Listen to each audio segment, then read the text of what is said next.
মানুহজনৰ নাম হৈছে পংকজ পাঠক। উজনিৰ বানাক্ৰান্তৰ কাষত থিয় দিছে তেওঁ। আৰ্তজনৰ কাষলৈ গৈ বিলাইছে সা সামগ্ৰী। আচাৰ্য পংকজ পাঠক কথা কবি। আচাৰ্য পংকজ পাঠকৰ কথা আমি সকলোৱে জানো। আয়ুৰ্বেদৰ শাস্ত্ৰত বিশেষ দখল আছে পংকজ পাঠকৰ। এইবাৰ উজনি অসমৰ বানপানীৰ সময়ত বিশেষ ৰূপত দেখা পোৱা গৈছিল পংকজ পাঠকক। আৰ্থিক সাহায্যৰ উপৰি বানপানীৰ মাজেৰে নাৱেৰে গৈ উপস্থিত হৈছিল পংকজ পাঠক। জীয়াই থকাৰ সময়ত এনেবোৰ ব্যক্তিক সন্মান দিয়াৰ খুবেই প্ৰয়োজন। পংকজ পাঠকৰ বাবে এটা সুন্দৰ কমেণ্ট কৰক। আপোনালোকে চাওক, চাৰিওফালে পানী, ইফালে পানী, ইফালে পানী। ইয়াতে প্ৰায় 85 ঘৰ মানুহ আছিলে আৰু এইখিনি জেগাহে ওখ আছে, বাকী চব পানীৰ তলত।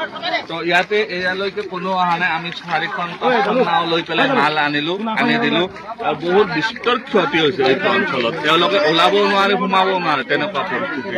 তো যিমান পাৰো আমি দিলো। আপোনালোকে আহিলে এনেকুৱা জেগাত আহিব, বাহিৰত দি থৈ নাযাবলৈ অনুৰোধ জনালো।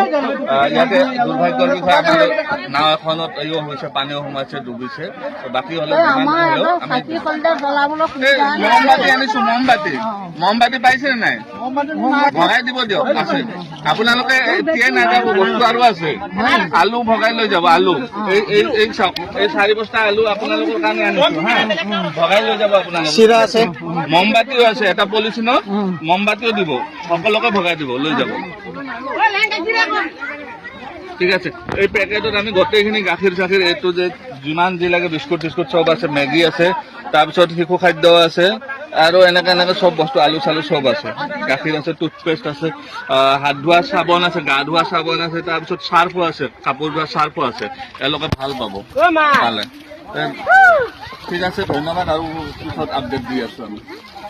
News desk report, N24 Assam.